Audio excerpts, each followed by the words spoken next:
kalian bahwa teori penyebab penyakit ini adalah sebuah teori dan dasar kita mengenal penyebab penyakit pada tubuh manusia. Secara tinjauan tradisional Chinese medicine. Nah, apa fungsi kita memahami teori penyebab penyakit ini? Tentunya sangat banyak sekali. Di antaranya adalah saya tertarik dengan sebuah ucapan teman-teman sekalian. Ucapan dari seorang penyair begitu ya, penyair dari Arab Saudi sana tentang sebuah keburukan kalau dibawa ke ranah kesehatan yang sebuah penyakit begitu ya. Dia mengatakan araftu syarra la li syarri lakin li tawaqqihi. Aku mengetahui keburukan bukan untuk aku masuk ke dalam keburukan itu, tetapi untuk apa? Aku menghindarinya. Ya.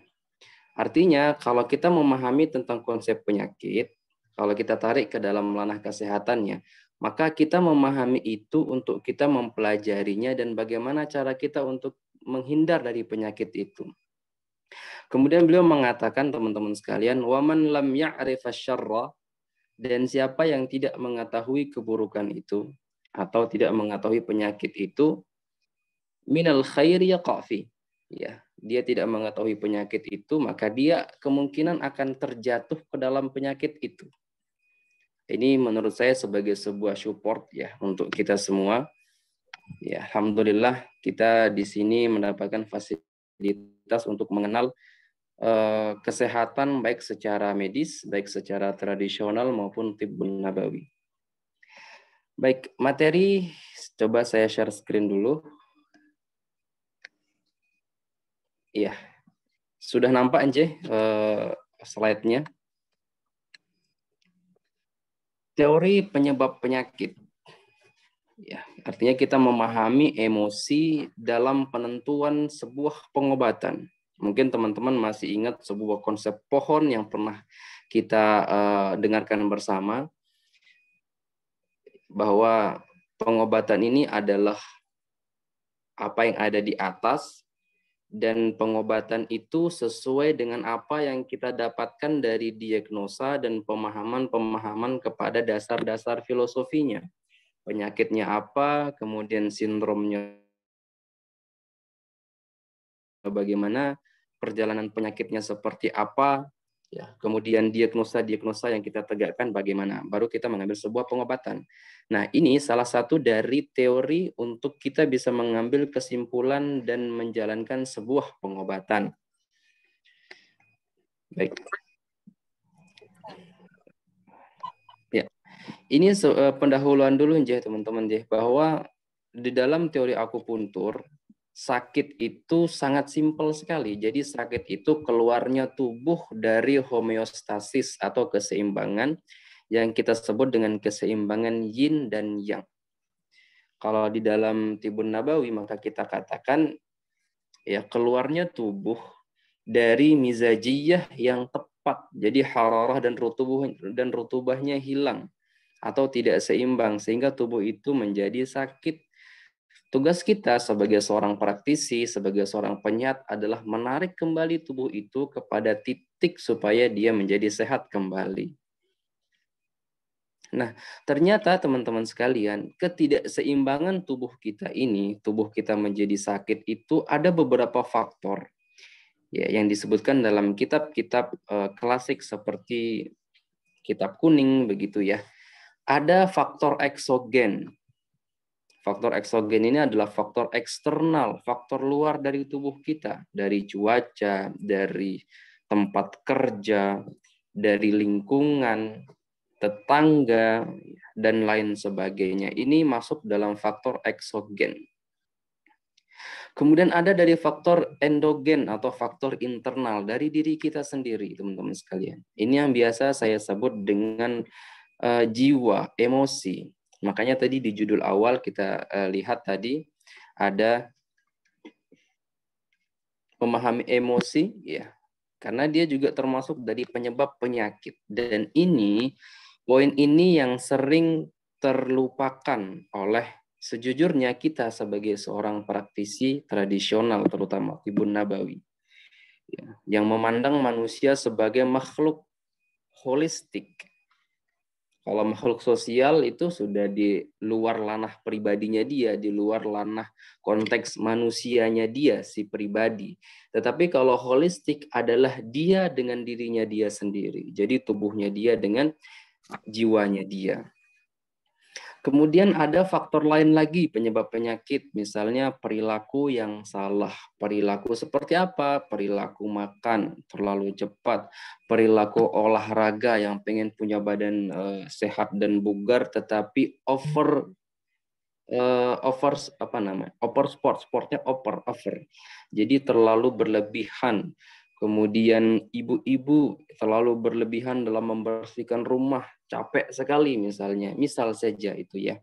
Kemudian makan berlebihan, minum berlebihan, tidur berlebihan, semua yang berlebihan ini akan menjadi kekeliruan dan menjadi penyebab penyakit.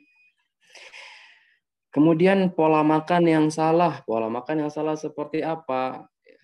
Telat makan sengaja, termasuk telat haus sengaja, tidak minum dan tidak makan, ngantuk dipaksa untuk tidak tidur, lelah juga demikian dipaksa untuk tidak tidur begitu. Kemudian termasuk sebenarnya pola yang salah di sini perilaku tadi, maaf kita kembali ke poin perilaku adalah kedongkolan. Rasa amarah yang tidak terluapkan dengan cara yang benar. Meluapkan marah itu akan merusak tubuh, memendam amarah juga akan merusak tubuh. Mungkin yang pernah mengikuti kelas Rutaba di kelas stres dan manajemen, kita sebutkan di sana ada 3 cara memandang stres itu seperti apa. Dan cara ketiga itu adalah cara yang disebut di dunia psikologi dengan teknik releasing, dan itu diajarkan di dalam agama kita, teman-teman sekalian. Bagaimana caranya kita melepas amarah itu pelan-pelan dan pelan-pelan. Itu cara merilis sehingga kita tidak terbakar dengan amarah dan orang lain tidak terbakar dengan amarah. Ya, ini termasuk dalam perilaku yang salah. Karena marah itu seperti ibarat kita memegang batu api, batu bara. Kalau kita pegang, kita yang terbakar, kita lempar, kita terbakar, dia terbakar. Caranya bagaimana? Dipadamkan pelan-pelan. Makanya Nabi selalu mengajarkan kepada kita, la taghdab, jangan marah. Faraddada miraran faqala la taghdab, jangan marah. Disuruh untuk berwudu, ketika berdiri duduk disuruh tiduran dan lain sebagainya. Ya, ini termasuk faktor internal dan eksternal. Internal kita marah, eksternal orang lain membuat kita marah. Ya. Kemudian ada faktor musibah. Faktor lain adalah musibah, kecelakaan, kehilangan, ada sanak famili kita yang Allah Azza wa Jalla ambil atau meninggal begitu ya. Kemudian ada trauma, kita ditabrak, menabrak, tertabrak, terjatuh. Ini adalah semua penyakit yang bersifat trauma. Kemudian cedera. Cedera itu adalah membekas ya. Jadi trauma fisik yang membekas dan nampak terlihat. Biasanya seperti itu. Kemudian ada herediter atau keturunan. Nah, mungkin teman-teman akan melihat atau membaca atau mendengar sebagian praktisi menolak istilah penyakit menular dan penyakit keturunan. Sebenarnya mirip-mirip ya, penyakit menular dengan penyakit keturunan. Walaupun secara konteks dia berbeda. Secara konteks dia berbeda, tetapi dia mirip sebenarnya. Kita tidak membahas itu ya. Kemudian pada intinya bahwa penyakit itu bisa menjangkiti siapapun yang berada di zona itu. Ya. Kalau kita memahami tentang sebuah hadis Nabi alaihi salatu wasallam tentang hadis penyakit kusta begitu ya, maka kita tidak boleh keluar dari tempat itu dan orang luar pun tidak boleh masuk ke tempat itu. Kenapa? Dia dikhawatirkan akan intasyarat al-alam ya, akan menyebar penyakit itu.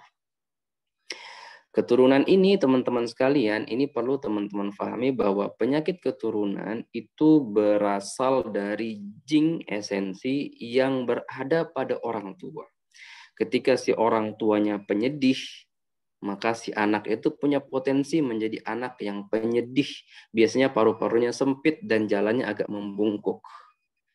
Dan begitu seterusnya. Makanya suasana ibu hamil itu harus dipastikan supaya dalam keadaan yang benar-benar fresh. Suami harus bagus, orang tua, mertua wajib memahami kondisi ini.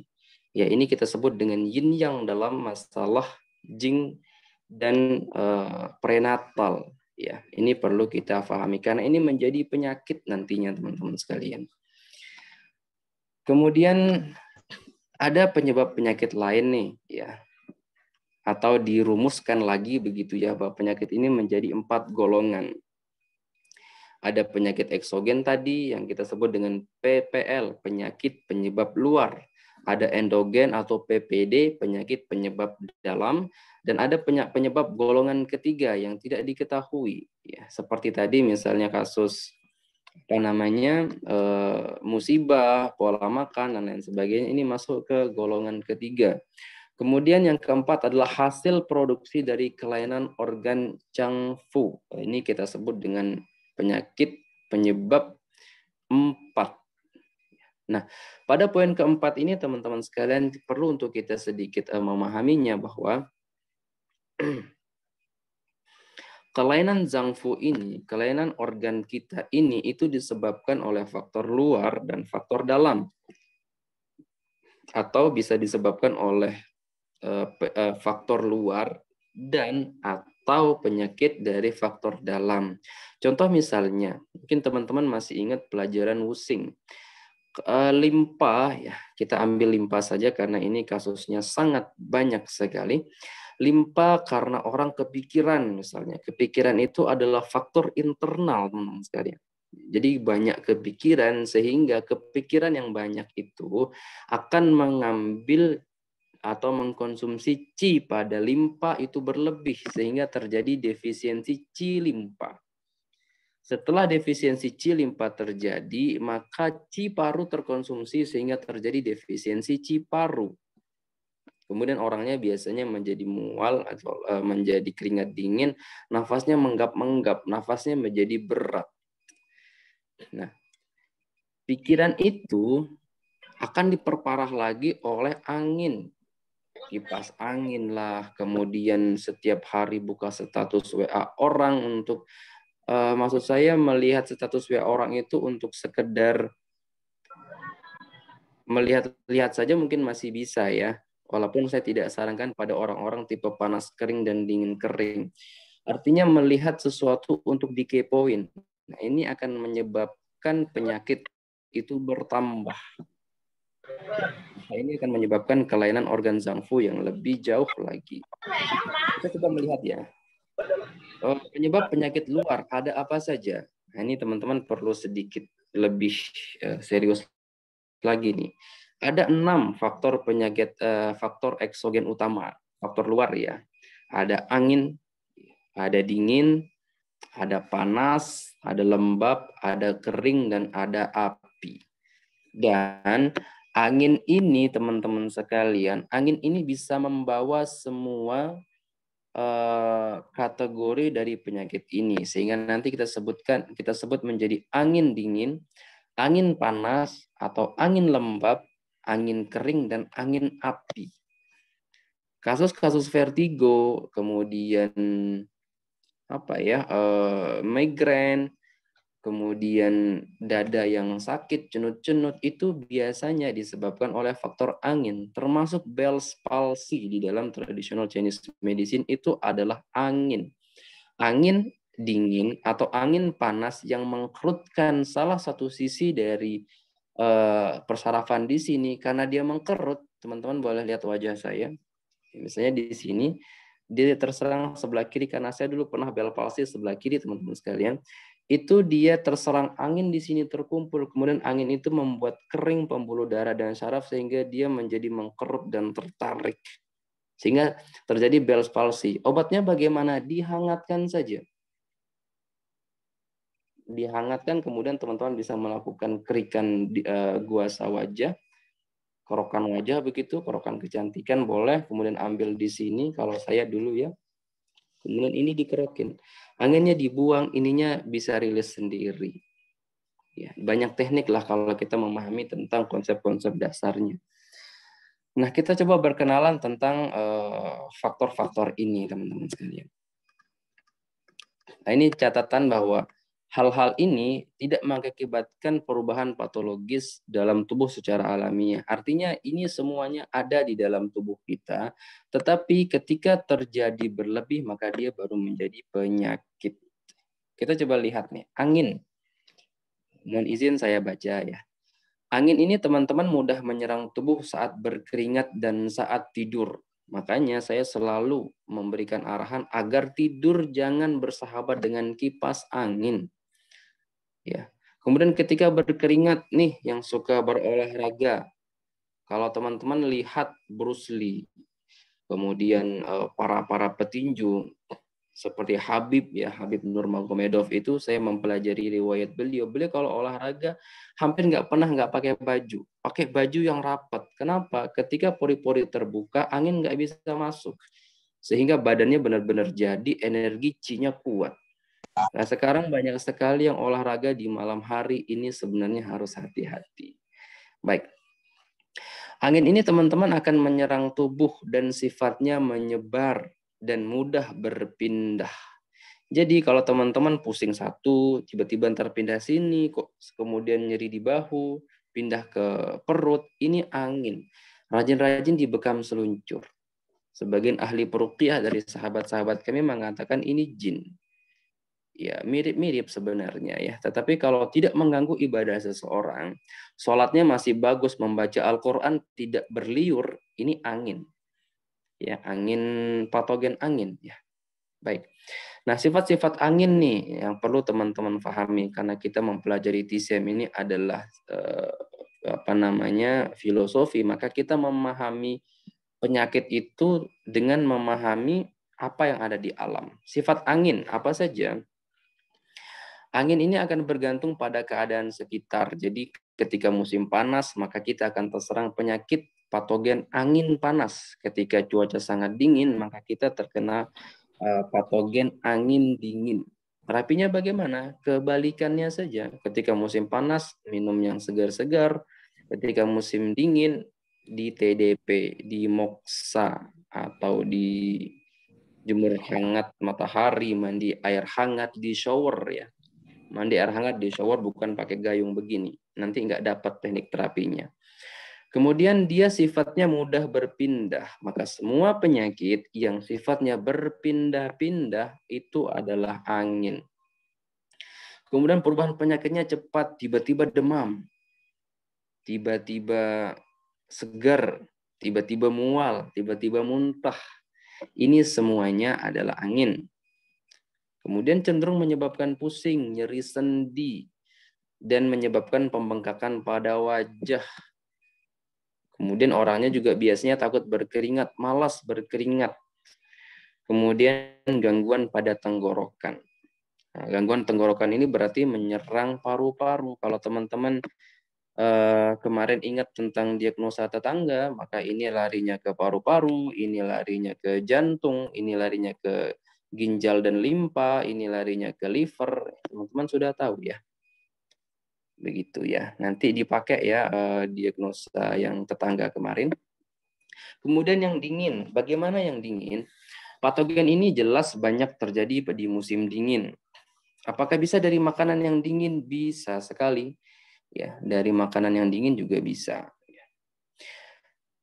Orangnya cenderung suka pakaian yang tipis. Maksud saya sering terjadi ketika seseorang sering menggunakan pakaian tipis. Ini biasanya laki-laki nih.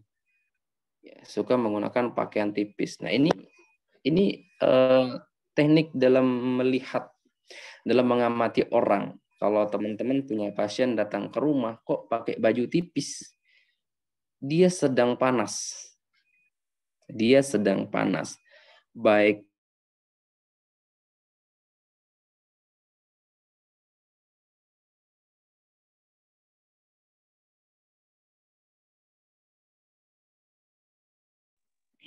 Suaranya hilang, Ustaz. Ini yang biasanya bekerja di bawah AC. Ini sering banget. Cenderungnya orang-orang yang belajar atau bekerja di bawah AC punya masalah nanti pada limpa dan lambung. Pasti biasanya sih, bukan saya pastikan ya. Cuman dari banyak yang saya dapati, insya Allah lambungnya akan kena. Lambungnya juga akan kena. Kenapa? Dingin adalah yin patogen. Dia patogen bersifat yin. Sehingga dia akan banyak mengkonsumsi yang qi. Sedangkan qi itu teman-teman dibentuk secara khusus di 3 ciao. Di paru-paru mewakili ciao atas, di limpa mewakili ciao tengah, dan di ginjal mewakili ciao bawah. Sehingga berlama-lama di bawah berlama-lama di bawah cuaca yang dingin atau di tempat yang dingin, maka pastikan limpa, paru, ginjal harus kuat. Kalau nggak gitu nanti menjadi defisiensi yang, ya, sehingga orangnya gampang sakit nantinya. Dan biasanya sih memang ya orang-orang di bawah, sering di bawah AC itu kulitnya cenderung terang-terang ya, kulitnya cenderung bagus-bagus. Kenapa? Karena yinnya kebanyakan, tetapi cenderung dia lemah. Tanda-tandanya apa? Anggota geraknya menjadi dingin. Kemudian nyeri dan terasa dingin di epigastrium. Diare dengan makanan yang belum dicerna. Nah, ini nih diare, teman-teman, diare tapi kok makanannya masih kelihatan di situ, berarti ini dingin, dihangatkan saja. Kemudian gangguan pada pori-pori, pori-porinya gede-gede atau pori-porinya kecil-kecil atau gatal-gatal, ini termasuk dingin. Takut dingin dan malas gerak. Orang-orang mager itu cenderung dingin. Orang-orang mager itu cenderung dingin. Ya, ini kalau dibahas dengan diagnosa wajah enak. Ya, lanjut. Yang ketiga adalah panas. Panas ini berada di suhu-suhu yang panas sekali. Nah, suhu yang panas ini timbul dari paparan panas atau saat berada di ventilasi yang buruk. Di dalam mobil, tidur di bawah terik sinar matahari, ini bahaya. Nah, kalau di dalam dunia kedokteran mungkin ya, kita menemukan banyak anak-anak yang meninggal karena tidur di dalam mobil yang kedap udara. Betul, tidak ada oksigen. Tapi ada yang pingsan ketika tidur di dalam mobil yang pintunya kebuka. Ada yang pingsan, ada. Ternyata kenapa oksigen masih cukup? Karena panas, mobilnya panas, jantungnya jadi panas, livernya jadi berangin, oksigen ke otak nggak kuat, nggak sampai sana. Akhirnya terjadi pingsan. Apa sih tanda-tandanya, teman-teman sekalian? Nah, panas berlebih ini menyebabkan mudah berkeringat. Jadi kalau teman-teman mendapati orang kok gampang sekali berkeringat, maka dia cenderung panas. Kemudian dia akan mengkonsumsi cairan tubuh berlebih. Orangnya jadi gampang haus. Bibirnya menjadi kering. Ya, jadi bibir kering itu teman-teman jangan dikasih lipstik. Dilihat dulu ini bibir keringnya kenapa. Ya, karena lipstik itu cenderung nanti akan membuat panas baru di dalam liver. Nanti malah tambah kacau paru-parunya. Walaupun boleh ya. Walaupun boleh asal tahu caranya saja. Kemudian lidahnya menjadi kering, mulutnya kering, nadi bergelombang. Pada paparan yang lama dapat menyebabkan koma dan sunstroke atau kelenjar matahari, stroke panas. Ya. Makanya ini kasus-kasus orang jatuh jatuh di kamar mandi itu terkait dengan panas. Loh, bagaimana kakek saya misalnya nasallallahu salamatu wal afiyah enggak ngapa-ngapain masuk kamar mandi kok tiba-tiba stroke-nya kambuh. Itu karena panas dari jiwa yang membuat mendidih kepala, disiram air dingin, pecah. Ceritanya begitu ya. Jadi orang-orang stroke jiwanya harus ditenangkan. Ya, hati-hati teman-teman yang memiliki pasien atau keluarga yang sedang Allah uji dengan stroke, jangan mengeluarkan suara-suara di atas volume suara pasien tersebut atau keluarga tersebut. Ini mempengaruhi otak nantinya ya. Ini. Kemudian pada beberapa kasus akan tampak lemah dan enggan berbicara. Panas patogen ini sering bergabung dengan lembab patogen, ditandai dengan pusing, kepala berat, rasa penuh di dada, mual hilang, nafsu makan juga hilang, tinjanya lembek, gelisah, dan haus. Ini tanda-tanda panas ya. Kemudian berikutnya adalah lembab. Nah, lembab ini terjadi biasanya pada akhir musim panas. Masa-masa antara musim panas ke musim hujan. Sekarang ini di tempat kami di Lombok, beberapa minggu lalu itu lembabnya kuat sekali. Jadi banyak yang drop di sini. Banyak yang drop ya. Banyak sekali yang drop. Maka kita, termasuk saya kemarin hampir kena patogen lembab, badan berat sekali. Kita memainkan akupuntur saja. Kemudian stretching dan olah nafas paru. Alhamdulillah Allah masih jaga kita untuk tetap sehat ya. Manifestasi. Nah, ini ciri-ciri lembab teman-teman sekalian. Manifestasi adalah berat di kepala, pusing, keletihan, rasa malas yang berat, sendi nyeri dan berat ya. Pokoknya berat-berat lah. Sifatnya itu berat, magernya itu terlalu kuat. Muntahnya itu berat sekali. Cegukan juga biasanya karena lembab. Kemudian rasa penuh. Ya, lembab itu sesuatu yang berisi begitu ya. Jadi kita butuh energi untuk membawanya. Kita habiskan dulu teman-teman ke 6 patogen ini. Kemudian yang kering sekarang ya. Nah, banyak terjadi pada musim panas. Kering ini akan mengkonsumsi cairan tubuh sehingga tubuh itu akan menjadi kering. Hidung juga kering, tenggorokan juga kering, mulutnya kering, rasa haus berlebih, kulit kering, pecah-pecah, rambut, tubuh kering, terjadi konstipasi atau susah sekali BAB, dan jumlah BAK-nya kurang. Pada batuk kering dengan riak lengket atau sampai berdarah. Nah, berdarah itu berarti ada sifatnya angin panas kering. Angin panas dan kering. Obatnya apa? Lembab dan dinginkan. Lembab dan dinginkan. Ini batuk kering ini teman-teman menyerang paru-paru ya. Bagaimana dengan api? Api ini terdapat pada musim yang panas banget, musim terik sekali. Ya. Namun teman-teman harus tahu lagi bahwa patogen api ini juga bisa terjadi di musim-musim lainnya, karena bisa dari dalam, bisa dari luar. Ya, bisa dari jiwa, bisa dari luar. Nah, api ini biasanya demam tinggi yang kita sebut dengan hiperpireksia di atas 39,8 derajat Celcius pada termometer. Kemudian gusinya bengkak dan nyeri kepala. Bengkak dan nyeri kepala. Terjadi kongesti mata.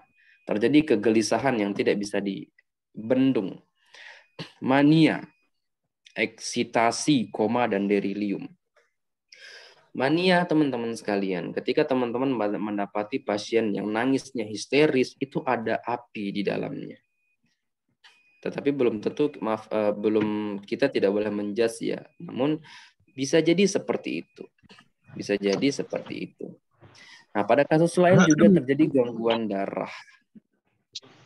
Kasus lain terjadi pada gangguan darah.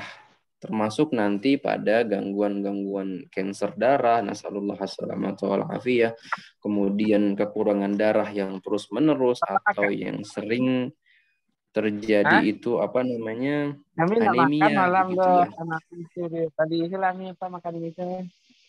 Baik, ada suara masuk ini. Kemudian ada furunkel, karbonkel ya, karbonkel, kemudian lepu dan ulkus. Ini apa ya? Karbonkel ini bisul. Jadi bisul ini termasuk penyakit tipe api. Baik, di 6 patogen ini teman-teman ada yang ingin diklarifikasi boleh, ada yang ingin ditanyakan mungkin boleh.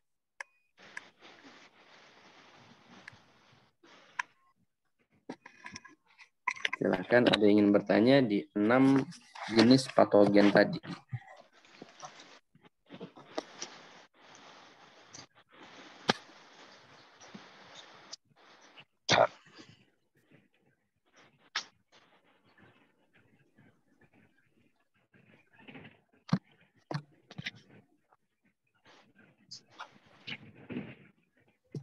Assalamualaikum Ustadz.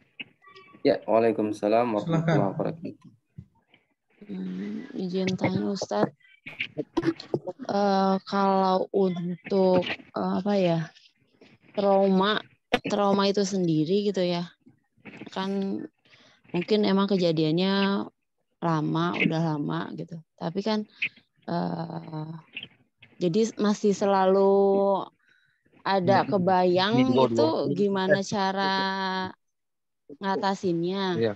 Yang kedua, untuk masalah emosi sendiri, terkadang kan kita kalau misalkan emang ada saatnya kita mau marah, ada saatnya juga nggak bagus gitu, maksudnya kalau misalkan marah, tapi nggak bagus juga kalau misalkan emang diem gitu, terlalu dipendem.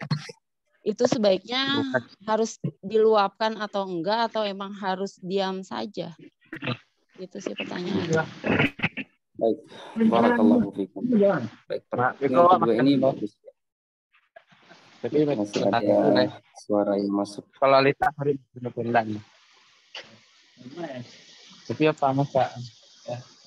Ya kan? Nah, apa masa punya apa? Bentar Tad ya. Ana ini Ya. mikrofonnya dibisukan dulu. Antum nyalain mikrofon lagi ya. Oke, nyalain mikrofon lagi Tad. Baik. Jazakallah khair. Baik. Tentang emosi ini teman-teman sekalian.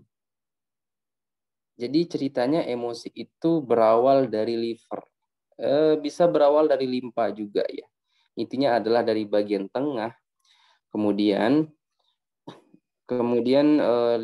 akan menyebabkan rasa dongkol biasanya. Maka dongkol itu sudah masuk ke paru-paru. Kemudian biasanya orang menjadi sedih. Sedih itu adalah emosi di paru-paru. Bagaimana cara meluapkannya? Ada banyak sekali teknik teman-teman sekalian. Banyak sekali tekniknya. Yang saya gunakan, saya pribadi, adalah meluapkannya dengan nafas. Nafas apa? Nafas paru. Mungkin kalau orang-orang non-muslim itu disebut dengan meditasi. Kita ada nggak meditasi? Kita ada. Apa? Dengan membaca Al-Quran, kemudian mensabarkan diri. Saya sebutnya mensabarkan diri ini bukan mengafirmasi ya, tapi mensabarkan diri dengan menenangkan jiwa kita. Ada satu saran dari Nabi dengan menggunakan bubur talbinah. Ya, bubur talbinah ini dikatakan oleh beliau alaihissalatu wassalam menenangkan hati dan menipiskan atau mengurangi sebagian dari kesedihan. Semua amarah itu kan membuat rasa sedih dan kecewa. Maka meluapkannya itu masing-masing punya cara. Tetapi harus terus dirilis teman-teman sekalian. Pelan-pelan ya. Beberapa titik bisa teman-teman gunakan adalah titik yintang, kemudian bekam di al-kahil dan bekam di liver dan limpa. Kemudian bisa dilakukan pijatan-pijatan ringan pada betis dan paha dan stretching. Ya, kalau nggak bisa diluapkan dengan kata-kata atau dengan mulut, maka di-stretchingkan supaya dia meluap sendiri. Mohon maaf, saya gunakan kata-kata aura. Aura negatif itu akan keluar sendiri ketika kita bisa tersenyum. Kira-kira begitu, Mbak. Mungkin ini tidak terlalu menjawab panjenengan, tapi saya nggak bisa memastikan jenis dari traumanya seperti apa. Nanti panjenengan sendiri yang tahu traumanya apa, kemudian nanti dirilis dengan cara-cara yang cocok dengan trauma yang memang pernah dialami. Mungkin begitu. Mudah-mudahan bisa menjawab. Ya, silakan akhi siapa nih? Mursalin, barakallahu fikum. Yang angkat tangan dulu ya. Silakan Pak Mursalin. Assalamualaikum Ustaz. Ya, waalaikumsalam warahmatullahi wabarakatuh. Posisi saya sekarang kan di Malaysia nih Ustaz. Ya, Masya Allah. Sebelum saya berangkat itu kondisi saya itu demam Ustaz. Demam sampai sudah 5 hari 6 hari. Jadi posisi saya dalam keadaan berangkat itu posisi saya kurang sehat. Kemudian ketika saya berada di Malaysia sampai sekarang ini, alhamdulillah dengan izin Allah kondisi saya ini fit dan prima. Jadi saya pergi 2 orang dengan teman saya. Teman saya mengomentari bahwa itulah katanya kita pergi hijrah ke pindah tempat itu dengan izin Allah sehat. Cuman pertanyaan saya, Ustaz, proses apa yang menyebabkan tubuh kondisi kita ketika kita hijrah ke tempat yang nggak jauh itu kita menjadi prima, Ustaz? Mohon penjelasannya. Baik. Ini ada nanti keilmuan tentang masuk di firasah sebenarnya ya. Masuk di ilmu-ilmu firasah, tetapi bisa kita bawa kepada 4 amzaj. 4 mizat-mizat itu, ada panas lembab, ada dingin kering, ada panas kering, dan ada panas lembab seperti itu. Kalau saya lihat dari panjenengan ini, kebetulan lagi buka kamera walaupun sebentar, di Malaysia ini cuacanya seperti apa, nanti akan sangat koneksi dengan tubuh antum. Jadi tubuh antum misalnya panas lembab ya, atau dingin lembab, ketika masuk di cuaca dan di suasana yang seperti itu, maka dia terkoneksinya bagus. Sehingga tubuh itu akan bisa menjadi lebih sehat. Nah, ini saya ambil sebuah pelajaran teman-teman sekalian dari kasus stroke. Ada ibu-ibu stroke, ini diceritakan oleh guru saya sendiri. Kalau tidak salah beliau tinggal di satu kota, saya lupa, ini di salah satu kota Jawa Barat yang begitu ramai. Kemudian pindah ke Yogyakarta yang sepi, stroke-nya sembuh. Ternyata stroke-nya itu disebabkan oleh suasana yang ada di sekitar dia yang membuat dia itu tertekan, jiwanya tertekan. Seperti bola yang ditekan ke dalam air, kemudian ketika tangan dilepas bolanya menghantam ke atas, itu seperti jiwa dia yang tertekan oleh lingkungan sekitar. Kemudian ketika terlepas, jiwa itu menabrak apa yang ada di kepala sini sehingga pecah pembuluh darah, atau pembuluh darah menjadi, atau syaraf itu menjadi keselio begitu ya, sehingga terjadi stroke. Beberapa lama waktunya, kemudian pindah ke tempat anak cucunya yang berada di Jogja, sembuh dalam beberapa waktu. Mungkin ini mirip dengan kisahnya antum. Ini terkait dengan karakter tubuh kita. Mungkin seperti ikan ya. Terkadang kita beli ikan nih. Kita beli ikan di tempat si pembeli, itu dia sehat-sehat aja, kemudian kita bawa ke rumah kita, dia sakit dulu tuh si ikan misalnya. Atau bahkan bisa tambah sehat di rumah kita. Ya kira-kira seperti itu, akhi. Itu kaitannya dengan nuansa bawaan tubuh. Bisa difahami akhi Mursalin tadi yang bertanya? Bisa, Ustaz. Jazakallah khair. Ayo, barakallahu fikum. Saya izin ke chat dulu ya. Ini ada 2 yang bertanya, saya ke chat dulu aja nih, biar adil. Izin bertanya, jika badan terasa panas tetapi keluar keringat dingin sampai keringat menetes, itu bagaimana? Ini dikuatkan limpanya. Ya, kemungkinan ada disharmoni ginjal jantung di sini. Ya. Atau disharmoni pada limpa dan liver. Ini tetangganya nggak harmonis. Ini perlu diagnosa lidah dulu untuk menentukannya. Tetapi ini saran saya untuk memperkuat limpa. Ya, habatus soda mungkin bisa masuk di sini kalau lepas ya. Insya Allah bisa masuk. Madu juga insya Allah masih bisa. Walaupun nanti lihat kondisi lagi ya. Punten. Kemudian bismillah, izin bertanya, bagaimana menahan kemarahan yang sebaiknya? Karena terkadang emosi sering membuat kita lepas kontrol. Saya sering sesak, nah ini sudah ke paru ya, sering sesak akhirnya. Dan ketika dibaca, lidah terlihat jantung membengkak. Baik, ini dari liver dan limpa. Kalau dari dunia psikologi, teman-teman sekalian, mereka menggunakan istilah releasing dengan istighfar. Subhanallah. Kita bernafas itu 3 liter. Bernafas rileks 3 liter. Ketika kita bernafas dan mengucapkan kalimatul istighfar atau kalimatul istirja, itu kita bisa mendapatkan oksigen sebanyak 5 liter. Astaghfirullahaladzim. Astagfirullah. Itu digunakan teman-teman sekalian di dunia medis, di keperawatan jiwa. Jadi nanti coba panjenengan istighfar lebih banyak lagi, tetapi dimasukkan ke dalam dada. Dadanya dibusungkan, ambil nafas yang banyak-banyak. Ya, jadi ceritanya begini teman-teman sekalian. Emosi itu datang dari liver. Sekarang saya tanya kepada teman-teman, mungkin masih ingat kemarin ya, pelajaran kita kemarin. Liver ini berdekatan dengan siapa? Dengan limpa, Ustaz. Limpa. Di atasnya ada apa? Jantung Jantung dan paru-paru. Paru-paru. Baik. Tolong coba imajinasi bersama saya. Ya, tolong berimajinasi bersama saya. Kisahnya begini. Jantung itu selalu panas karena dia adalah organ api dan dia dikipasi oleh paru-paru sebelah kiri. Saya ulangi lagi, jantung itu adalah organ api di dalam musing dan dia akan selalu panas. Pendinginnya siapa? Dari paru-paru sebelah kiri. Liver berada di kanan, pendinginnya adalah paru-paru sebelah kanan.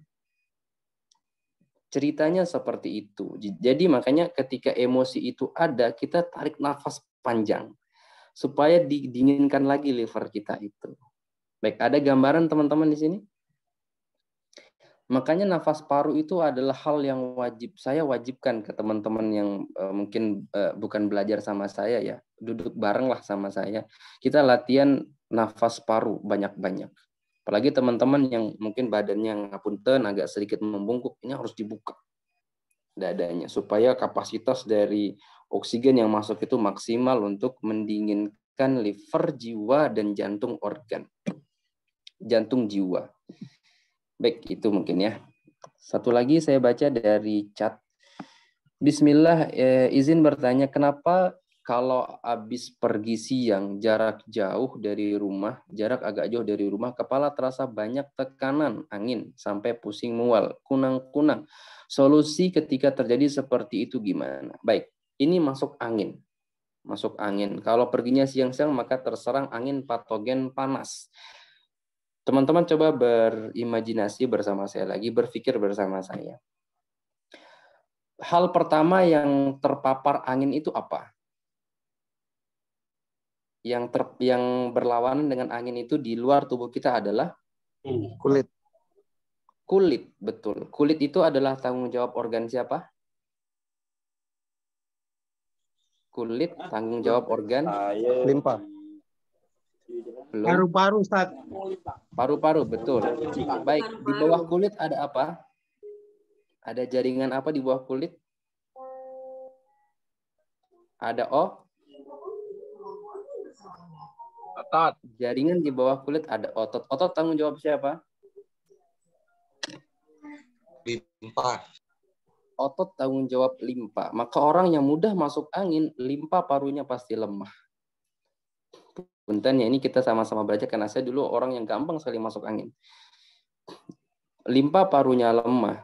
Sedangkan paru-paru itu anaknya si limpa. Jadi penguatannya bagaimana?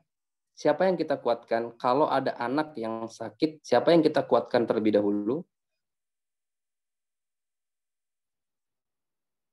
Ibunya, teman-teman sekalian. Anaknya sakit, ibunya dikuat. Betul, ibunya dulu. Maka kita kuatkan adalah limpanya. Ya di akupuntur boleh, di uyul-uyul ya boleh, di akupressor juga boleh, di PTB juga boleh, di topung juga boleh, bebas. Nanti setelah limpa kuat, paru-paru kuat, pertahanan akan kuat, nggak gampang masuk angin. Untuk panjenengan ini solusinya adalah terapi sisir dan bekam seluncur. Terapi sisir dan bekam seluncur. Sisir itu begini teman-teman sekalian. Ini dari tengah atau dari sini dulu, teman-teman boleh lihat kamera, naikkan ke atas, terus sama naikkan guasa nggak beda? Guasa boleh, nanti guasa di sini boleh, guasa di sini boleh. Guasa itu kan kita membuka pori-pori untuk mempersilahkan angin itu keluar, karena sakitnya itu di sini oleh si angin itu. Bisa difahami teman-teman sekalian? Bisa. Insyaallah bisa, Ustaz. Baik, barakallahu fikum. Ini tadi saya lanjutkan sedikit ya, terapi sisir nanti ini naik ke atas sampai sini, ini turun ke bawah, kiri dan kanan, kemudian bawah sampai ke atas sini ya, si cervical sini. Begitu. Untuk akhi Suhairi sama akhi Hiroman, saya pending ke setelah materi berikut ya. Baik, coba kita masuk ke apa lagi nih tadi? Ini haid, tulisan saya ya, patogen yang tersembunyi. Nah, patogen yang tersembunyi teman-teman penyakit yang berasal dari udara dan lingkungan yang kotor. Sanitasi yang buruk, bersifat menular hingga menimbulkan wabah. Datangnya juga mendadak, menyerang dengan cepat dan dapat berakibat buruk dan gawat. Ya, penyakit-penyakit yang tidak kita ketahui lah ya begitu ya. Misalnya kalau di rumah sakit kita kenal dengan penyakit nosokomial. Bersih rupa rumah sakit, ternyata tiba-tiba kita terkena penyakit 1, 2, 3. Ini termasuk penyakit yang terhide, ya. Penyakit yang tersembunyi, hidden. Kemudian ada penyakit yang tersembunyi juga yang muncul saat tubuh lemah. Nah, ini yang perlu kita pahami teman-teman sekalian. Ketika tubuh lemah, kita sehat-sehat aja nih, tetapi kita sudah terserang penyakit sebenarnya. Tetapi WG kita, imunitas kita bisa menghadang penyakit itu untuk tidak masuk. Ada kalanya imun kita tidak bisa membasmi si patogen itu. Hanya dibentengi saja, kok jangan masuk. Ini tubuh saya, begitu ceritanya. Tetapi ketika si pertahanan tubuh kita lemah dan dia sudah ada, dia memiliki kekuatan, maka dia akan menyerang tubuh itu. Nah, ini pentingnya kita menjaga yang namanya kewarasan qi kita. Dan kewarasan qi ini secara TCM itu kan qi itu dibentuk di 3 dasar. Tadi saya sebutkan ada paru, limpa, ginjal. Maka ketiga organ ini harus tetap terjaga kualitas dan kuantitas nutrisi yang masuk ke organ-organ tersebut. Ya, sehingga WC kita menjadi kuat. Begitu ya. Dan menjadi berat ketika lengah dan mengabaikan hati-hati. Ya. Misalnya, ya contoh saja ya, paling kecil itu misalnya lapar lah ya. Lapar, tapi saya yang sengaja nggak makan. Akhirnya tubuh menjadi sangat dingin dan lemah. Tetapi saya masih kuat kok, gitu ya. Biasanya kan begitu, saya masih kuat kok. Ada nanti tipe-tipe jiwa panas, tetapi tubuhnya sudah lemah sekali. Ketika tubuhnya drop, jiwanya baru ikut menjadi drop. Jiwa drop itu seperti apa? Labil. Orangnya gampang tersinggung. Itu jiwanya sudah drop. Kemudian kita lanjutkan lagi. Nah, sekarang penyebab dalam. Wah, ini mudah-mudahan waktu kita cukup ya. Kita percepat sedikit. Nah, penyakit penyebab dalam ini teman-teman sekalian itu dikenal dengan 7 emosi tubuh. Ternyata gembira, marah, murung, cemas, sedih, takut, dan terkejut itu bisa menjadi penyakit. Jangan salah teman-teman ketika melihat orang ini kok gembira terus ya nggak pernah ada masalah. Salah ya. Bisa jadi dia sedang memendam masalah atau bisa jadi dia sedang mengalihkan masalah dia dengan kegembiraan. Atau orang ini benar-benar gembira nih, dia bisa sakit dengan kegembiraan dia yang berlebih. Konsep di dalam Islam adalah syukur ketika ada rizki, sabar ketika tidak ada rizki atau ketika ada cobaan. Ya. Kemudian marah. Beberapa pertanyaan tentang marah. Marah ini sebenarnya bisa bagus, bisa juga buruk. Tetapi orang yang kuat adalah orang yang menahan amarah. Ya, sebagaimana yang Nabi SAW sebutkan demikian. Ya. Kemudian rasa murung, cemas, ya, sedih, takut, dan terkejut. Ini semuanya kalau berlebihan menyebabkan penyakit. Ya. Terutama nih ibu-ibu, bapak-bapak yang suka nakut-nakutin anaknya, pantang ditakut-takutin. Takut ini emosi ginjal, emosinya akar di dalam tubuh. Kalau akarnya lemah, kira-kira tumbuhan itu mudah tumbang apa tidak, teman-teman? Kalau akar tumbuhan itu lemah, kira-kira pohon itu akan cepat tumbang apa tidak? Iya, tumbang. Akan cepat tumbang. Makanya anak-anak yang sering-sering ditakut-takutin itu dia akan cepat sakit. Jadi hati-hati ya. Sama para ibu-ibu atau para suami nih yang suka ngaget-ngagetin, nakut-nakutin istrinya walaupun bercanda, janganlah ya. Saya sarankan jangan. Apalagi istrinya tipe-tipe dingin kering, ditakut-takutin bisa jantungan nanti ya. Nasallallahu alaihi wasallam. Kemudian secara normal memang tidak membahayakan tubuh. Kemudian ketika berlampau dan tidak terkendali, maka ini akan mengganggu fungsi fisiologis tubuh. Baik. Ketujuh emosi ini dan hubungannya dengan organ apa saja. Marah melukai hati, gembira melukai jantung dan sendi. Loh, kok bisa ya sampai ke sendi? Ini kita cerita pakai using sebenarnya. Tapi ini sebagai gambaran saja bahwa gembira berlebih, tertawa terbahak-bahak berlebih, nanti orangnya gampang sakit di sendi. Termasuk nanti di tulang belakang loh teman-teman. Kemudian murung akan melukai paru-paru sehingga BAB tidak lancar, kulitnya menjadi keriput. Kemudian cemas melukai limpa sehingga ototnya kendor, dadanya kendor. Ya, kemudian kakinya menjadi bertapak. Kaki bertapak tuh begini teman-teman sekalian. Napak banget kakinya, itu limpanya lemah.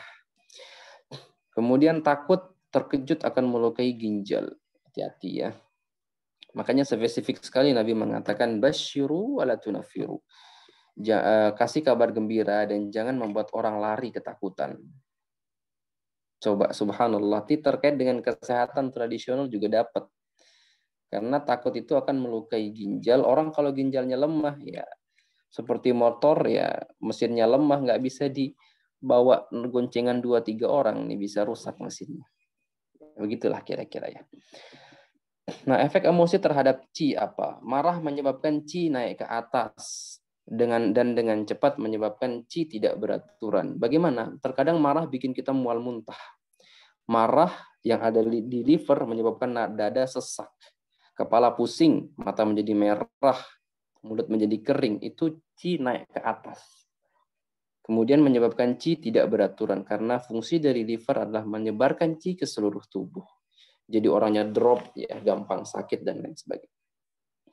Gembira menyebabkan qi bergerak lambat. Subhanallahilazim. Nabi itu tidak pernah tertawa terbahak-bahak, gembira berlebih enggak. Sampai Nabi mengatakan apa? Lau ta'lamuna ma a'lam. Kalau kalian tahu nih apa yang aku ketahui, la dhahiktum qalilan wa la bakaitum katsira, kata Nabi. Kalian bakal sedikit ketawa dan banyak sekali menangis. Ternyata gembira ini menyebabkan qi melambat. Imun kita cenderung mudah drop. Baik. Kemudian kesedihan mengkonsumsi qi. Wala tahzanu, kata Allah, jangan bersedih. Ya. Kemudian takut menyebabkan qi menurun. Fala takhafuhum wa khafun in kuntum mu'minin. Jangan kamu takut, udahlah berserah diri kepada Allah. Kemudian terkejut menyebabkan qi menjadi kacau. Tenangkan hatimu, begitu ya bahasanya. Kemudian cemas menyebabkan qi stagnasi, sama. Jangan takut tadi. Jadi ternyata emosi-emosi kita dapat menyebabkan masalah pada tubuh kita. Ini nanti teman-teman bisa baca. Ini mekanisme coping. Bagaimana kita merilis stres kita. Ini secara medis ya, saya sampaikan begini. Baik. Baik, silakan teman-teman yang ingin bertanya, kita buka lagi sesi pertanyaan. Kang Afrizal, kita sampai jam berapa, Nji? Saya khawatir melebihi target. Kita 9:30, Tan. Berarti tinggal? Ini masih ada waktu 30 menit lagi. Oh ya, alhamdulillah. Baik. Ya, akhi Suhairi, tafadhal. Barakallahu fiikum. Baik, terima kasih. Assalamualaikum warahmatullahi wabarakatuh. Assalamualaikum warahmatullahi wabarakatuh. Ustaz, izin bertanya cuma 2 kaki pertama. Ini kan, dan saya untuk diri sendiri kan, pertama ya selama ini dalam 1 pekan ini, 1 minggu ini sering muntah gitu. Sering muntah apa? Kira-kira itu berdampak dari mananya sehingga kalau malam hari itu kadang-kadang tanpa sebab muntah gitu kan. Yang kedua, kalau mandi itu apakah bagus untuk kesehatan kita menggunakan sabun? Karena kan setiap pagi digosok-gosok apakah tidak berefek untuk kulit kita sebagai menipis atau bagaimana? Itu aja dulu, terima kasih. Baik, barakallahu fikum. Tadi suara antum agak kecil, nanti kalau jawaban saya tidak sesuai dengan pertanyaan nanti tolong diperbaiki ya, akhi ya. Baik, yang pertama tiba-tiba mual tadi ya, mual muntah ya. Tiba-tiba mual dan muntah. Kalau saya lihat dari panjenengan, akhi, ada kaitannya dengan usus besar. usus besar dan lambung. Antum punya penyakit lambung atau tidak ya? Saya cross check dulu nih. Kalau memang ada penyakit lambung, maka panjenengan tidak boleh terlalu lama terkena angin. Tidak boleh terlalu lama terkena angin, perbanyak minum air hangat. Ya, boleh nanti dicampur apa ya air hangatnya, jahe kalau tidak sedang sakit lambung, atau madu boleh. Kemudian pastikan pencernaannya bagus. Nanti bisa minum, bisa makan buah-buahan segar juga seperti pepaya misalnya. Begitu ya. Nanti ini mual muntah ini sebenarnya juga bisa terkait dengan mungkin ada sesuatu yang sedang antum targetkan sekarang atau masa lalu atau gimana ya, gitu ya. Kemudian yang kedua tentang sabun. Ada dua pendapat ya di sini ya, ada dua pendapat. Kalau saya sih insya Allah masih aman-aman saja, insya Allah tidak sampai menipiskan kulit, terutama sabun-sabun yang memang dibentuk untuk membuat kulit itu menjadi putih. Ini pada teman-teman kita yang perempuan. Ini sabunnya, Ustaz. Sabun Gimana? yang ada ya, penggosok badan. Oh, penggosok badan, Masya Allah. Ya. Alhamdulillah. Jadi kalau saya sih tidak menggunakannya sering ya, itu bisa membuat iritasi kulit memang. Itu bisa membuat iritasi kulit. Kulit-kulit yang strukturnya dingin kering, yang kalau dikerik ini menjadi warnanya putih, itu jangan pakai yang seperti itu ya. Nanti terlalu tipis kulitnya, jadi gampang memerah kalau kena sinar matahari. Ya, kalau panjenengan kayaknya kulitnya tebal ya, jadi masih bisa lah. Tapi jangan terlalu sering-sering juga ya. Mungkin 3 hari sekali itu bisa dipakai. Mungkin itu akhi yang bisa saya jawab. Baik, barakallahu fikum. Ya, silakan akhi siapa nih? Hiroman apa siapa nih? Assalamualaikum. Waalaikumsalam warahmatullahi wabarakatuh. Baik, ini karena masih pusing jadi terkait dengan sindrom panas dingin. Ini batas normalnya bagaimana? Termasuk masalah durasi. Apakah kalau yang nggak normal itu misalnya dalam hitungan hari atau bagaimana? Bagaimana kalau misalnya ada orang yang paginya subuh misalnya dia kena sindrom dingin, tapi siang dia sindrom panas, keringat berlebih di ruangan yang tidak ber-AC atau tidak berkipas angin. Nah, yang kedua terkait misalnya perpaduan sindrom tadi, kering, basah, lembab dan sebagainya di waktu yang berdekatan kayak komplikasi. Bagaimana penjelasannya? Terima kasih. Baik. Mohon bisa diulang pertanyaan pertama tadi, akhi? Saya belum terkait durasi sindrom panas atau dingin misalnya yang bagaimana yang dimaksud berlebih, apakah dalam hitungan hari atau bisa berubah dalam hitungan jam? Contohnya yang pagi dingin sekali, siang panas sekali, keringatnya berlebih gitu. Baik. Tidak ada durasi sebenarnya, tidak ada durasi. Kapan? Karena sebagaimana lidah, teman-teman sekalian, lidah kita itu bisa berubah dalam hitungan detik. Lidah kita bisa berubah dalam hitungan detik, begitu juga tubuh kita bisa terpapar dan berubah-ubah sesuai dengan apa yang ada di lingkungannya. Saya sangat tertarik sekali dengan makhluk Allah Subhanahu wa taala, yaitu bunglon. Bunglon itu kan bisa berubah begitu cepatnya ya dengan warna yang tepat dia berpijak. Tubuh kita itu seperti itu juga sebenarnya. Jadi dia akan mudah sekali terpapar apapun itu. Nah, hanya saja nanti pada pertanyaan kedua panjenengan tadi, itu bisa terakumulasi nggak dengan sebentar panas, sebentar dingin? Saya katakan bisa, sangat-sangat bisa. Sebagaimana kita bisa makan banyak makanan, maka tubuh kita juga bisa terpapar dengan banyak sindrom. Makanya terkhusus pada pancaroba ya kalau tidak salah istilahnya, yang sebentar panas, sebentar dingin, sebentar hujan, sebentar berangin, maka kuatkan triple burner. Triple burner kita itu tadi paru-paru, limpa, ginjal kita harus kuat. Begitu kira-kira akhi bisa menjawab tidak pertanyaannya? Terima kasih. Baik, barakallahu fikum. Saya coba kembali ke chat dulu ya.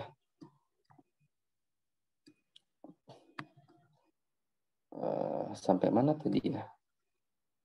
Ada banyak nih pertanyaannya masuk nih. Oh ya, sampai sini. Baik, saya coba bacakan dulu.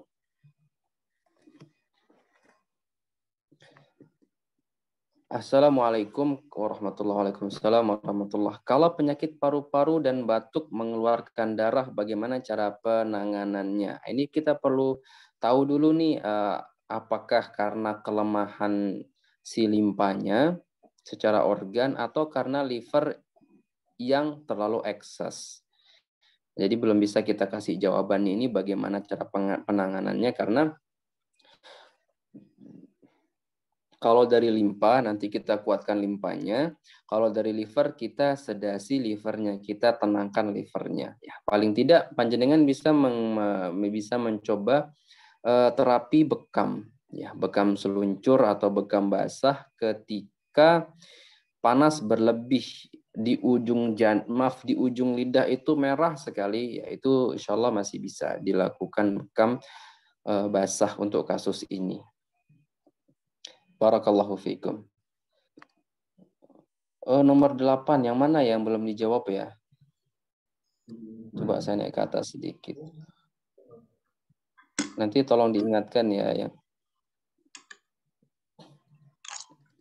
Izin bertanya, kalau lutut sering terasa nyeri itu bisa disebabkan karena apa ya? Lutut nyeri, lutut itu ada ada cairan pengelumasinya, itu masuk di materi jinye atau cairan jernih dan cairan keruh. Cairan keruh lah yang masuk di sana untuk melumasi dari lutut-lutut itu. Nah, cairan ini nanti teman-teman sekalian, dia berhubungan dengan limpa dan ginjal. Saran saya untuk tonik ginjalnya ya, tonik ginjalnya atau didinginkan ginjalnya. Bagaimana caranya? Ada banyak cara ya, paling tidak kalau tidak ada gangguan apa-apa nanti bisa menggunakan yang hijau itu alpukat. Nah, alpukat, tapi jangan pakai gula merah ya. Pakai madu lah masih bisa. Itu alpukat ya. Kemudian salah satu guru kami juga, beliau seorang perawat nursing juga, tapi pakar di holistik dan pijat tradisional. Beliau biasanya menyarankan menggunakan apel hijau yang direbus. Apel hijau yang direbus. Ini saya tanyakan dulu di tahun 2015 mungkin. Itu bisa direbus ya, apel hijau yang kecil-kecil itu. Baik, pertanyaan di atas yang belum dijawab itu yang mana ya? Saya coba lihat dulu. Nadi bergelombang kali ya. Nadi bergelombang ini seperti gelombang ya, seperti gelombang yang kita bisa rasakan. Saya nggak bisa menjelaskan seperti apa ya, memang harus dirasakan.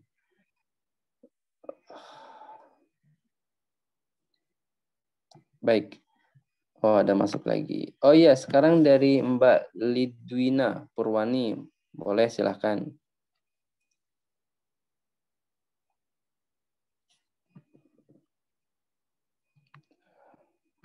Baik, belum ada respon. Saya kembali ke chat dulu. Assalamualaikum Ustadz. Oh iya, ya waalaikumsalam warahmatullahi wabarakatuh.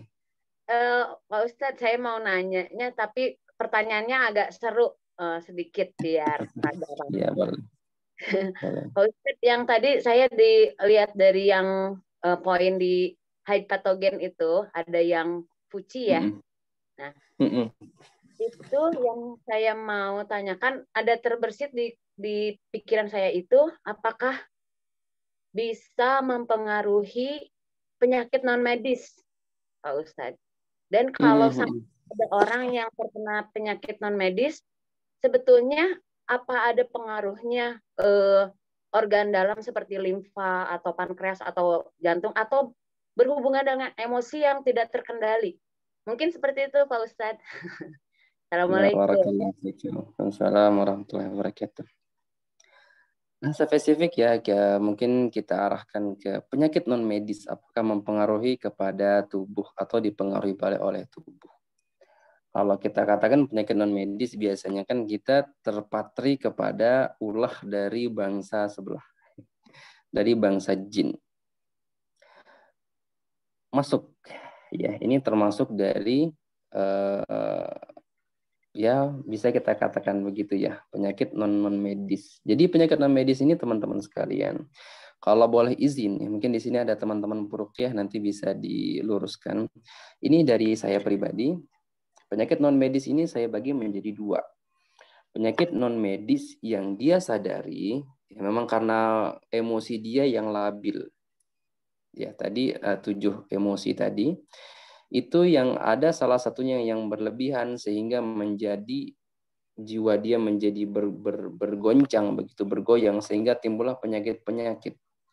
Ada yang disebabkan oleh non medis karena bangsa lain, bangsa jin misalnya. Dan bangsa jin ini itu dia mempengaruhi jantung. Yang pertama sekali dia mempengaruhi jantung karena jantung ini adalah pusat dari sehatnya organ. Kemudian dia akan mempengaruhi liver sebagai pusat pengendali semua emosi tubuh. Makanya Allah mengatakan alladzi yuwaswisu fi sudurin nas, di dalam dada. Jadi dada diobrak-abrik dulu baru organnya semua kena. Pada akhirnya nanti dia akan mengganggu ginjal, dan ginjal ini adalah berhubungan dengan jantung, berhubungan dengan otak. Ketika ginjalnya bermasalah, alam bawah sadar dia drop, disitulah dia akan dikendalikan oleh si syaitan-syaitan tersebut. Oleh karena itu kami di dalam traditional Chinese medicine, kasus-kasus itu ya maksud saya non medis yang berhubungan dengan syaitan tadi terkadang tidak diruqyah tetapi dikuatkan ginjalnya. Dengan apa? Rutin konsumsi kurma ajwa. Bagaimana mekanisme kerjanya? Ketika ginjal kuat, cucu si ginjal itu adalah si jantung, jantungnya menjadi kuat, kemudian tingkat kesadarannya menjadi kuat lagi. Nah, kekuatan alam bawah sadar asli dari si pemilik tubuh itu menjadi kuat, itu yang akan mengeluarkan jin yang memang bertopang di dalam tubuhnya. Ya. Itu untuk tentang bangsa sebelah. Kalau tentang jiwanya dia, maka jiwa ini selalu kita berhubungan dengan liver. Ya, livernya harus selalu disentuh.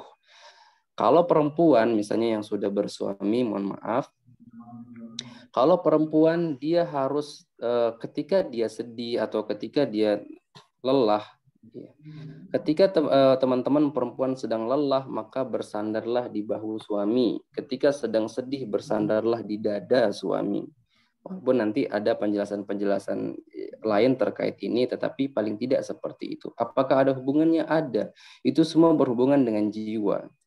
Tadi yang non medis tadi ya. Misalnya nih kasus lipoma. Lipoma itu jiwa, teman-teman sekalian. Lipoma itu jiwa dalam tradisional Chinese medicine. Maka yang kita kuatkan adalah jiwanya.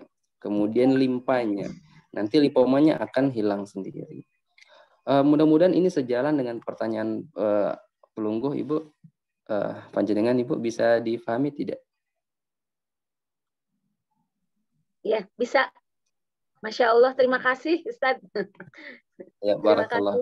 Ya, assalamualaikum. Waalaikumsalam warahmatullahi wabarakatuh. Baik, saya kembali ke chat ya. Afwan, dari keterangan di atas tentang jangan terlalu bahagia, jangan terlalu sedih, jangan dan emosi karena dapat merusak organ. Jadi intinya harus gimana? Harus biasa-biasa saja ketika mensikapi banyak hal. Jawabannya betul. Muslim itu selalu bersikap wasatan, kata Nabi, kata Allah Azza wa Jalla. Jadi kalau mendapatkan sebuah kebahagiaan, ya kita biasa saja, alhamdulillah. Mendapatkan cobaan, innalillah, alhamdulillah. Udah, tetap biasa saja. Makanya ada sebuah nasihat dari Al-Imam Ibnul Qayyim rahimahullah ta'ala. Saya tuliskan di sini kayaknya. Sebentar. Mana ya tadi? Sepertinya saya menuliskannya. Masih ada waktu ya. Ini. Al-Imam Ibnul Qayyim rahimahullah ta'ala mengatakan, saya selalu senang dan tenang melalui kehidupan dunia ini karena dua hal. Ajal saya sudah ditentukan, maka tidak akan bertambah sesaat atau berkurang sesaat. Kemudian yang kedua, rezeki saya tidak akan diambil oleh orang lain, maka pasti akan sampai sepenuhnya kepada saya. Maka saya tetap senang dan tenang saja. Ini konsepnya tadi untuk Mbak yang bertanya. Jadi semuanya serba netral. Semuanya serba netral ya. Satu lagi dari chat ini, makanan apa yang sebaiknya dikonsumsi untuk menguatkan limpa dan lambung? Baik, kemarin kita masih di fenomena organ kemarin ya, kalau tidak salah, atau di Wusing ya. Itu limpa dikuatkan dengan rasa manis dan pikirannya dibiasakan. Jadi jangan terlalu mikir aneh-aneh lah ya. Kemudian jantung dikuatkan dengan rasa pahit. Dan jangan terlalu gembira berlebih. Jantung tidak suka panas berlebih dan angin berlebih. Limpa tidak suka makanan lembab dan sulit dicerna. Kalau saya sering menggunakan Dansen dan Huangqi. Dansen dan Huangqi. Ya ginseng teman-teman bisa gunakan ya, ginseng itu juga bisa masuk. Ya yang mudah-mudah saja, jahe itu juga bisa masuk. Tapi jangan berlebih ya, nanti malah merusak paru, kasihan. Baik, barakallahu fikum. Kita lanjutkan sedikit ya. Kita lanjutkan sedikit. Tadi sampai mana ya? Ya ini. Ini apa ya? Contoh-contoh ya. Masih ada 20 menit lagi ya Kang Afrizal ya. Saya coba membaca sedikit cepat. Ya, ini sedikit lagi habis. Manifestasi klinis akibat PPD. Nah, teman-teman lihat nih, akibat PPD, penyebab penyakit dalam. Contoh, gejala akibat faktor endogen atau emosi ini. Gembira dapat menyerang jantung, takut dapat menyerang ginjal. Apa saja yang terjadi? Palpitasi, jantung berdebar, insomnia, susah tidur, mimpi yang mengganggu kualitas tidur. Jadi mimpi tiba-tiba tidur lagi, mimpi lagi tiba-tiba tidur lagi, termasuk mengigau. Kemudian kebingungan yang parah, bingung. Ya. Kemudian tertawa dan menangis secara mania. Tertawanya luar biasa, heboh. Menangisnya luar biasa histeris. Nah, ini ada jiwa. Makanya pada anak-anak yang kalau menangisnya histeria banget, teman-teman sekalian, jangan dimarahin. Jangan keras suaranya, itu dapat melukai jiwanya kembali. Ya. Kita harus senyum, memang lelah ya. Namanya juga ini tugas dari Allah Azza wa Jalla buat kita. Sabar. Kemudian marah atau depresi berkepanjangan mengganggu fungsi hati. Apa saja? Nyeri di hipokondria, menjadi seorang pemarah, mood swing, masalah haid. Tuh, lihat masalah haid itu karena ada masalah marah dan depresi yang berkepanjangan. Nah, depresi itu teman-teman sekalian itu arahnya ke introvert ya. Jadi dia dipendam sebenarnya. Nah, jadi ceritanya teman-teman sekalian, marah itu kalau diluapkan dia akan melukai jantung dan paru-paru karena dia naik ke atas. Tetapi ketika marah itu dipendam maka dia akan melukai organ bawah, dia turun ke bawah, menjadi batu empedu lah, menjadi appendicitis, menjadi susah hamil, haid tidak teratur, tiba-tiba terjadi HNP, saraf kejepit. Ternyata masalahnya di mana? Di liver. Ceritanya seperti itu. Kemudian terjadi cemas, sedih, murung mempengaruhi fungsi limpa. Apa yang terjadi? Distensi epigastrium, tidak nafsu makan, mual, perut terasa kembung atau begah, mulutnya hambar, pucat dan letih. Nah, ini cemas dan murung ya. Ini sebenarnya kita bisa ambil cerita-cerita di sini, tapi waktu kita mungkin nggak banyak ya. Kita coba turun ke bawah lagi. Penyebab golongan ketiga apa saja? Ini diet yang salah nih. Teman-teman di sini yang dietnya masih nggak benar, ini bisa menjadi penyebab penyakit yang tiba-tiba muncul. Nanti hati-hati. Kelelahan, stres fisik maupun psikis, ini juga bisa menyebabkan penyakit. Kekurangan latihan fisik, kelebihan latihan fisik juga sama. Ya. Kemudian dari musibah, menyebabkan penyakit. Banyak ya ternyata penyebab penyakit ya. Salah diet, nah ini tadi ini penjelasan aja ya. Salah diet itu makan berlebihan atau kekurangan dan lain sebagainya ya. Terakhir, penyebab penyakit golongan keempat ya, faktor kelainan hasil Zhang-Fu ya. Tadilah kita sudah sebutkan ya. Saya cerita sedikit aja ini. Ketika limpa kita lemah karena ini berhubungan dengan Zhang-Fu. Nah, Zhang-Fu ini secara organ nanti dia dikomandoi oleh jantung tadi ya, dan penutrisiannya dikomandoi oleh limpa dan lambung. Ketika limpa lemah terjadi kelembaban di mana-mana. Ketika limpa lemah terjadi kelembaban di mana-mana. Jantung menjadi berat, terjadi palpitasi. Paru-paru menjadi lemah, terjadi asma dan susah bernafas. Kemudian limpanya lemah, terjadi susah berpikir dan lain sebagainya. Ginjalnya lemah, sendi-sendi menjadi ikut melemah. Ya, kira-kira seperti itu. Alhamdulillah kita sudah habis. Silakan teman-teman yang ingin bertanya lagi di akhir waktu kita. Saya coba ke chat, nggak ada ya. Assalamualaikum. Assalamualaikum Ustaz. Ya boleh. Iya, dari Rati di Kendal ya. Baik. Begini Ustaz. Saya kan punya pasien nih. Pasiennya ibu-ibu umur 39. Nah, beliau ini udah haid itu selama 20 hari.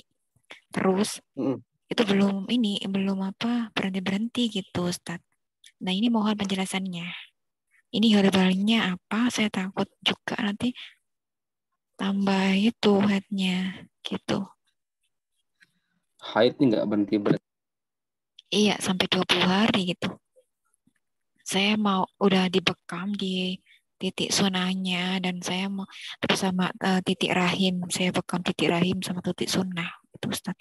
Tapi herbalnya saya belum tahu. Saya takutnya mau kasih ramuan yang CSR atau apa gitu, takutnya tambah darah gitu. Mohon ini Ustaz, soal solusinya, terus herbalnya apa gitu. Jazakumullah khairan.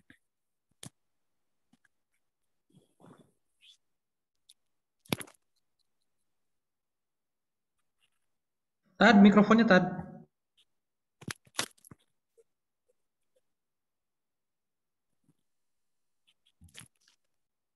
Gak nyala mikrofonnya Tad yang HP, kenapa tuh? Yang lain kedengeran nggak suara usaha Dingga ya? Begini, kedengeran nggak? Ya, betul. Nggak kedengeran, nggak ada suaranya. Sekarang udah masuk ya? Terdengar. Ya, terdengar. Saya cenderung, ukti Ibu ya. Ini nanti saya perlu lidah ya. Tetapi kemungkinan ini adalah panas pada darah. Jadi darahnya panas sekali. Kemudian livernya panas sehingga si liver ini akan merugikan ginjal. Nah, ginjal itu ibarat keran. Jadi kerannya kebuka terus nih. Jadi haidnya terus mengalir. Ini ada panas dari livernya. Jadi mungkin panjenengan bisa tambahkan bekam mungkin ya. Bolehlah bekam tapi di titik liver 3. Nanti panjenengan bisa bekam di titik liver 3 atau di kaki itu ya, ada di kaki. Kemudian ditopung, boleh ditotok punggung di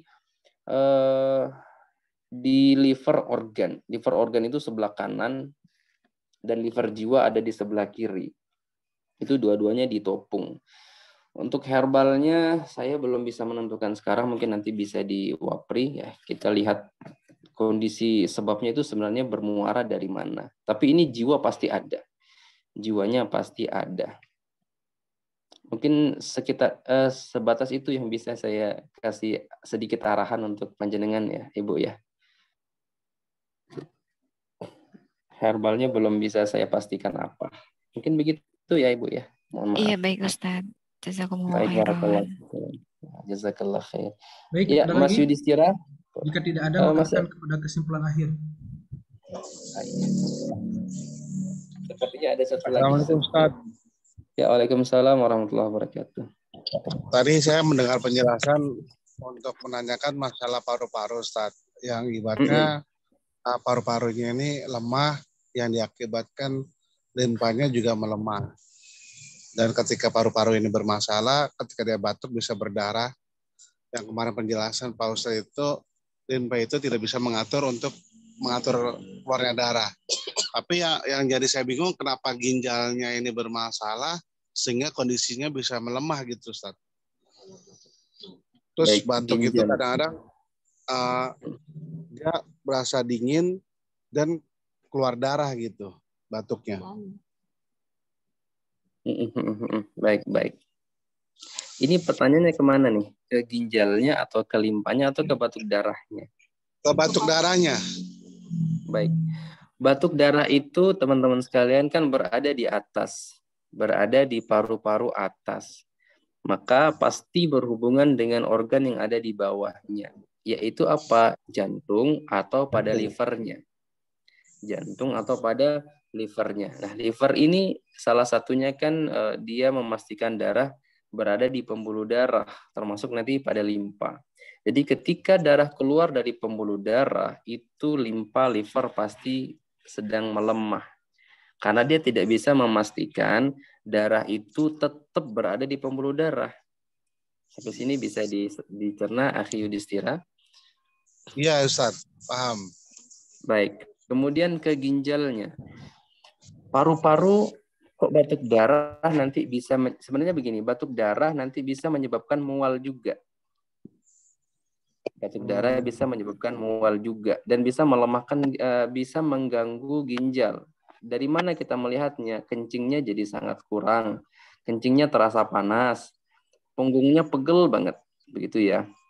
Nah, iya, betul.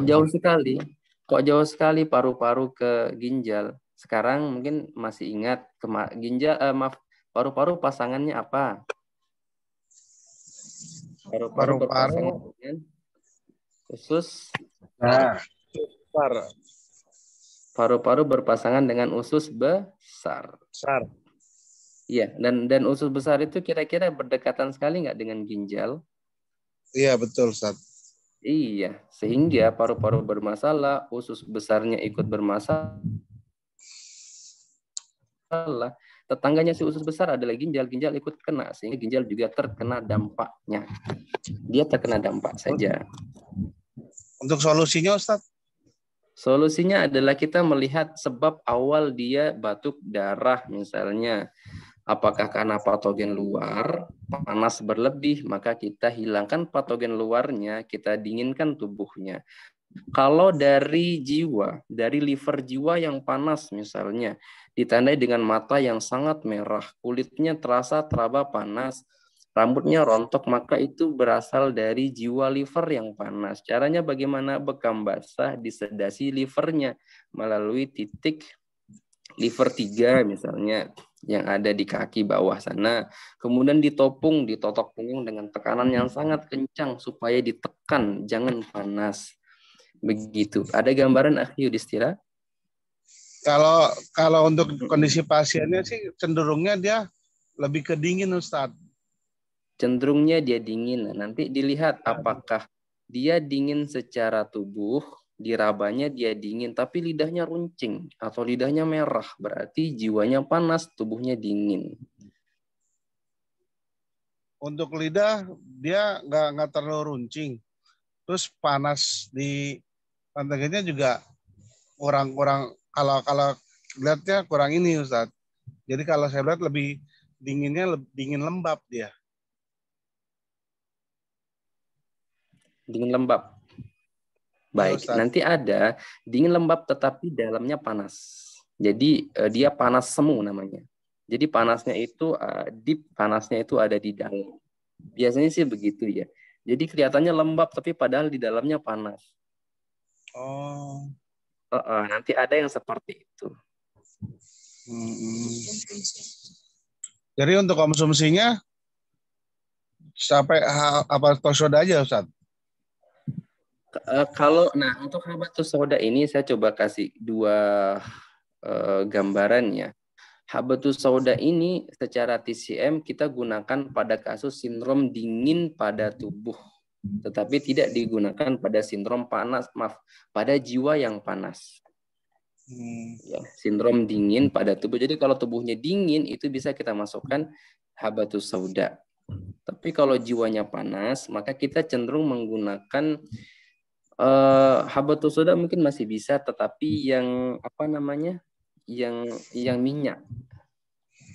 Oh ya, minyak. Minyak zaitun. Ya, karena yang kering itu dia panas. Ya. Nah, kemudian pendapat yang kedua bisa masuk saja untuk jiwa yang panas maupun tubuh yang dingin, itu masih bisa masuk habatus sauda. Berangkat dari dalil Nabi SAW, dia sebagai obat segala penyakit. Tapi saya cenderung ke pendapat yang pertama. Jadi menggunakannya dengan dipaskan saja. Kalau jiwanya panas, saya cenderung menggunakan yang apa namanya, yang minyak tadi. Ya, atau pakai zaitun, minyak zaitun. Atau kasih makan lah, enak pakai ikan gabus misalnya, itu lebih enak lagi malah. Iya. Ustaz. Syukran jazakumullah Ustaz untuk penjelasannya. Ya, wa jazakumullahu khairan. Demikian Kang Afrizal ya. Baik, silakan kesimpulan akhir. Baik, kesimpulan akhir teman-teman sekalian, sebagaimana yang saya sampaikan di awal tadi, kita memahami ini untuk kita pelajari dan kita perdalam agar kita terhindar dari penyakit-penyakit yang pasti ada di sekitaran kita. Ya, ingat bahwa yang disampaikan penyair tadi, kita ketahui ini bukan untuk kita kemudian mencoba-coba, tapi kita memahami ini untuk bagaimana kita bisa menghindarinya dengan secepat mungkin, sedia payung sebelum hujan. Demikian teman-teman sekalian yang bisa saya sampaikan pada malam hari ini. Tentu banyak sekali kekurangan karena kejahilan saya. Yang benar datang dari Allah Subhanahu wa taala, Zat yang Maha Mulia, dan kekeliruan, kesalahan, kekhilafan murni datang dari saya dan kebodohan saya. Demikian yang bisa saya sampaikan. Mohon maaf dalam segala kata dan sikap. Saya kembalikan ke Ustaz Afrizal. Barakallahu fikum wa jazakumullahu khair.